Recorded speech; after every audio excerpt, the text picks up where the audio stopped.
Was this a licensed sanctuary? No.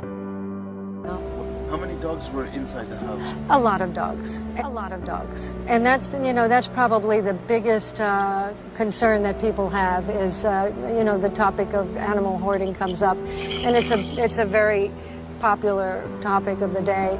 Basically, the main house is a shelter.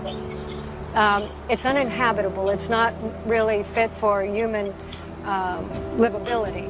No water, electricity. It had 2 fires. All of those dogs they contracted the circovirus. We're not hoarders by any means.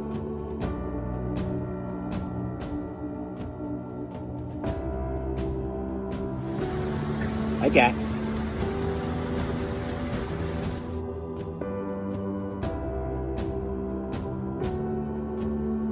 Having a good day? Think I could sit down?